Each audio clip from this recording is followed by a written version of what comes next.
Shalom, selamat pagi semua peserta doa pagi pada hari ini. Biarlah kita akan merenungkan sedikit dari Alkitab kita. Kita buka di dalam 1 Korintus pasal yang ke-12.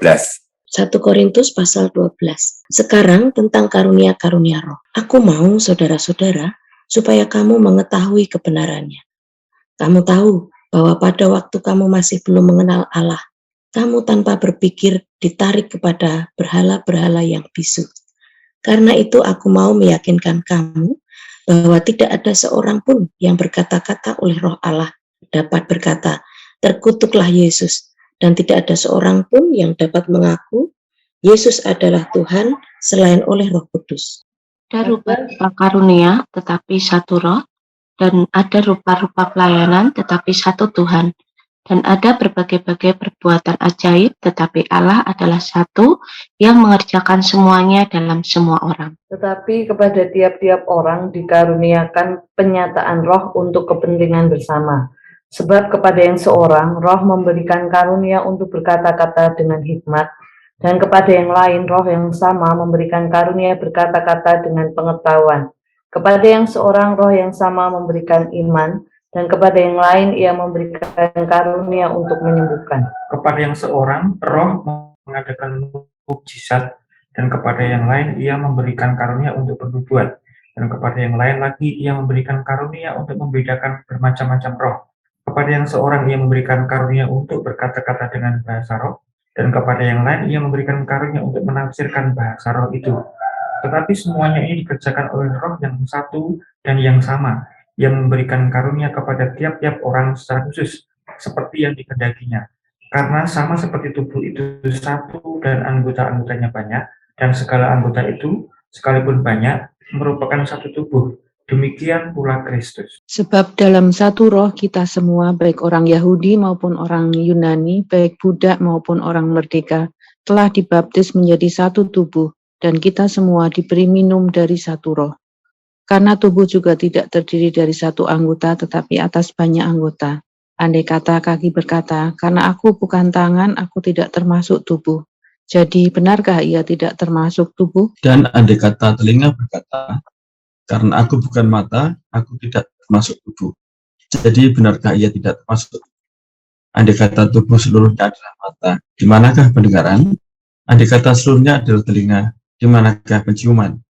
Tetapi Allah telah memberikan kepada anggota masing-masing secara khusus suatu tempat pada tubuh, seperti yang dikehendakinya. Andai kata semuanya adalah satu anggota, di manakah tubuh? Memang ada banyak anggota, tetapi hanya satu tubuh. Jadi mata tidak dapat berkata kepada tangan, aku tidak membutuhkan engkau, dan kepala tidak dapat berkata kepada kaki, aku tidak membutuhkan engkau. Malahan justru anggota-anggota tubuh yang nampaknya paling lemah yang paling dibutuhkan. Dan kepada anggota-anggota tubuh yang menurut pemandangan kita kurang terhormat, kita berikan penghormatan khusus.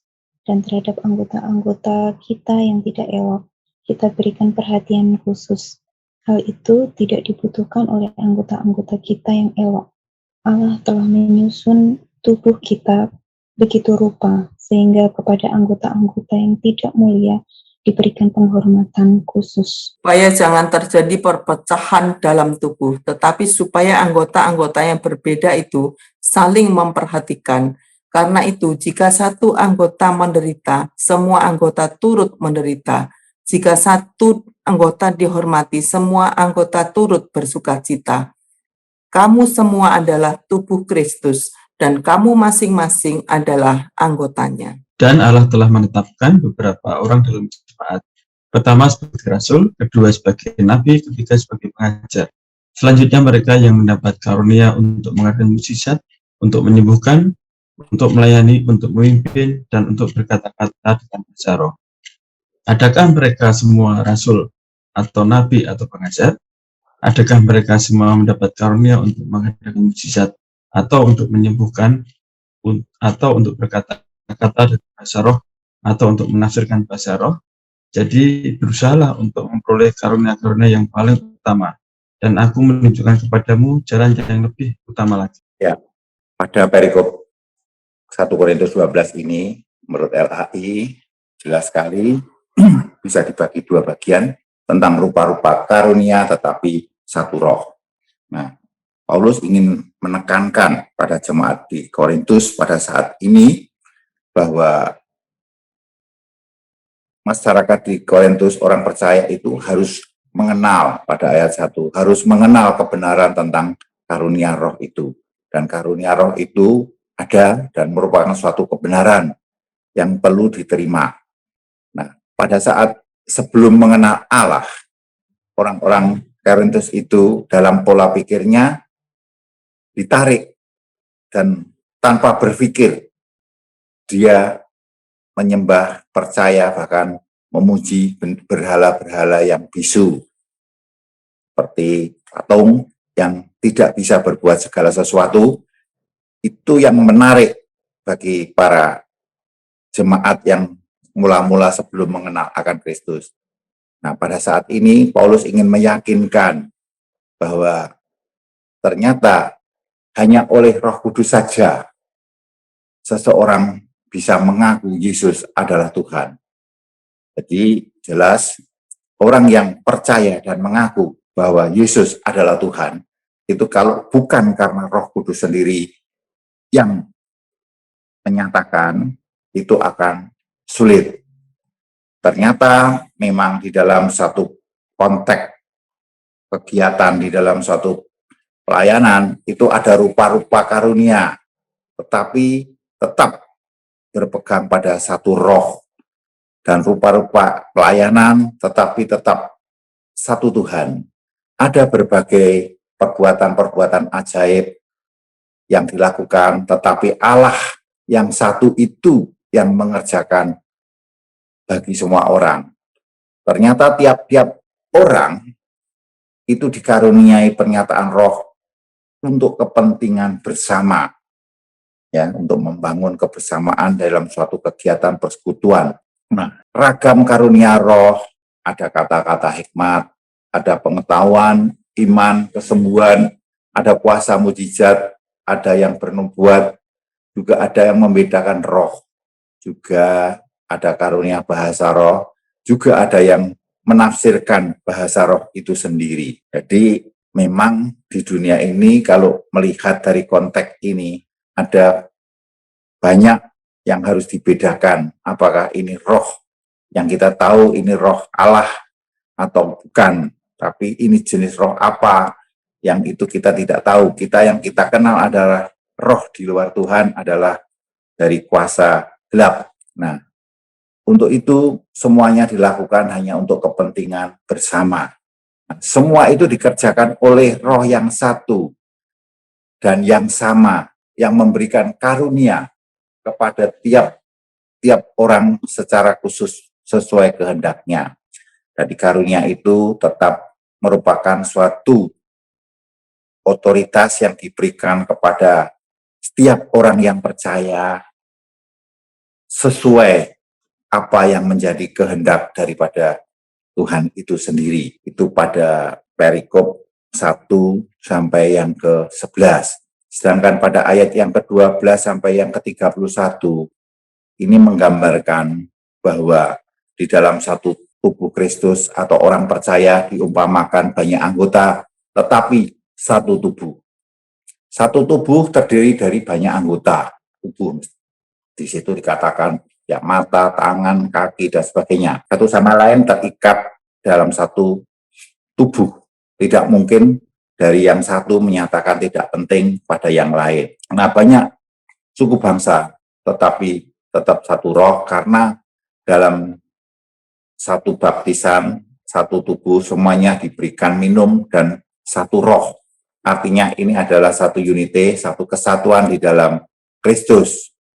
Nah, satu kesatuan di dalam Tuhan Yesus Kristus ini adalah merupakan suatu ikatan. Satu anggota tubuh terorganisir untuk bekerja sama dalam suatu aktivitas di dalam suatu kegiatan pelayanan. Nah, supaya tidak terjadi perpecahan dalam satu tubuh, itu ternyata harus saling memperhatikan. Dikatakan di sini dalam firman Allah. Ternyata kita semua adalah tubuh Kristus, dan kita masing-masing merupakan anggotanya. Ada yang ditetapkan sebagai rasul, ada yang ditetapkan kita sebagai nabi, ada yang ditetapkan sebagai pengajar. Semuanya diberikan karunia yang berbeda bagi masing-masing anggotanya. Jadi di dalam seperti aplikasinya di dalam suatu pelayanan, di dalam suatu persekutuan, atau di dalam suatu komunitas orang percaya, diharapkan Rasul Paulus sesuai ayat yang pertama itu supaya kita itu mengerti, paham tentang semuanya ini, bahwa masing-masing diberikan karunia, masing-masing di dalam satu tubuh untuk saling melengkapi, saling menopang, saling melayani untuk kelengkapan di dalam tubuh Kristus itu sendiri. Ada yang sebagai rasul, ada yang mengajar, dan talenta masing-masing itu semuanya hanya satu, untuk satu tujuan, yaitu kemuliaan bagi Kristus. Tetapi diharapkan kita tetap berusaha untuk mendapatkan karunia-karunia yang paling utama dari Tuhan, dan di situ Tuhan akan menunjukkan jalan yang lebih utama lagi. Artinya, kalau kita sudah menerima suatu kasih karunia yang diberikan Tuhan, kita tidak boleh berhenti sampai di situ, tetapi harus semakin maju dan semakin meningkatkan dan semakin mencari apa yang menjadi kehendaknya di dalam setiap masing-masing kehidupan kita orang percaya. Nah, tujuan utamanya rupanya banyak anggota dalam satu tubuh, dalam aktivitas ternyata satu sama lain tidak bisa terpisah, saling menopang, saling melengkapi, saling melayani.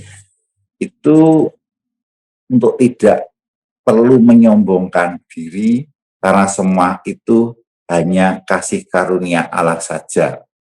Jadi merupakan kasih karunia itu adalah suatu pemberian yang sebetulnya kita tidak layak menerima, tetapi itu diberikan bagi orang-orang yang percaya kepada Tuhan Yesus Kristus untuk kelengkapan di dalam satu tubuh Kristus.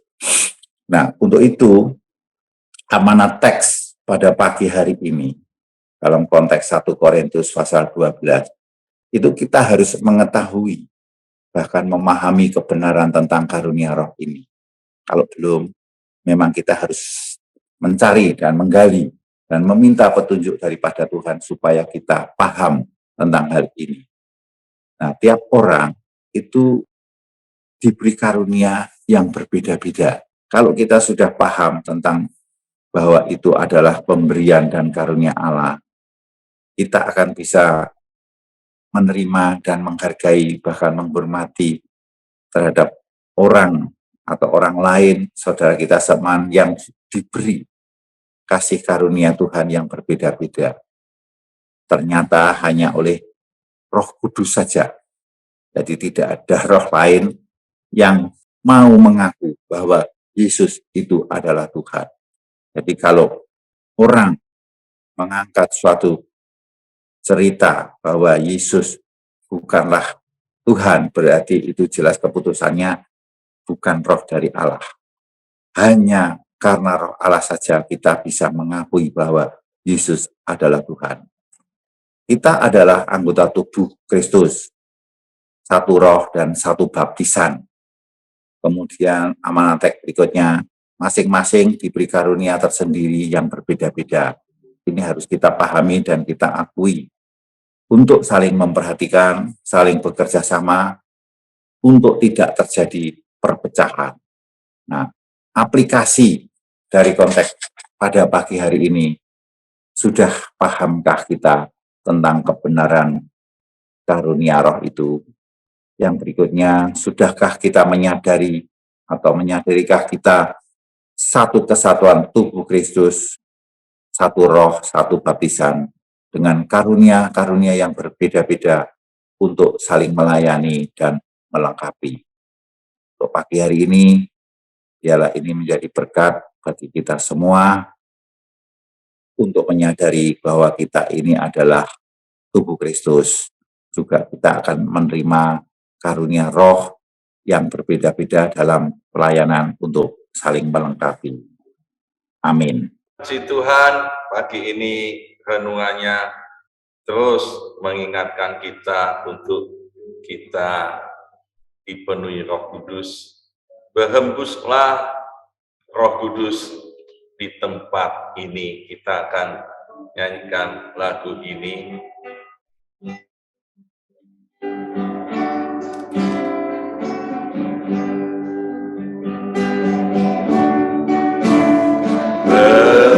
Berhembuslah Roh Kudus di tempat ini. Berhembuslah Roh Kudus dengan kuasa. Pulihkanlah gereja-Mu di akhir zaman. Berhembuslah,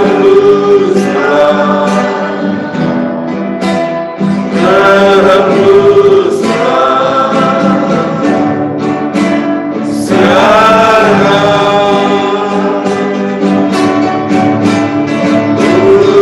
Urapilah kami dengan yang baru. Penuhilah kami dengan hadirat. Kami rindu Tuhan, melihat kuasa-Mu diterangkan di tempat ini.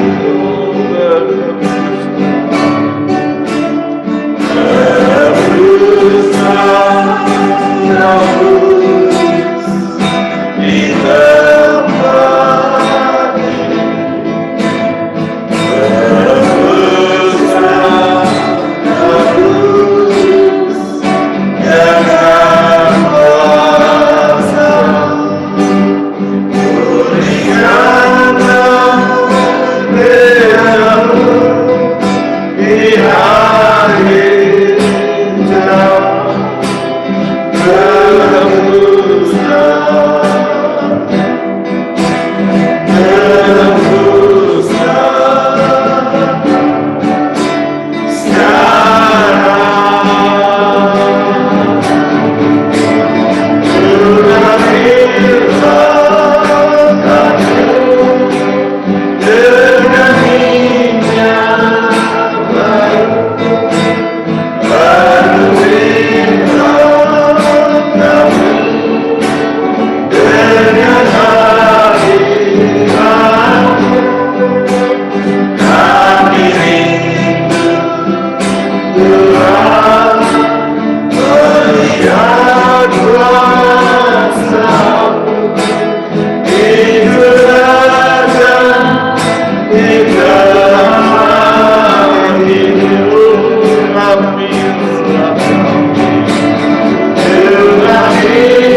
Biarlah pagi ini kita terus merespon firman Tuhan.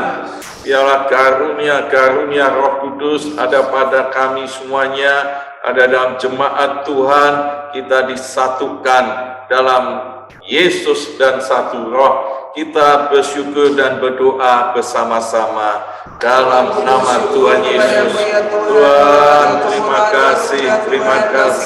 Kami mengucap syukur karunia-karunia Roh Kudus ada pada kami, umat-Mu Tuhan, pada saya yang percaya pada Yesus. Tuhan, penuhkan semuanya dengan Roh yang kudus di dalam nama Tuhan Yesus.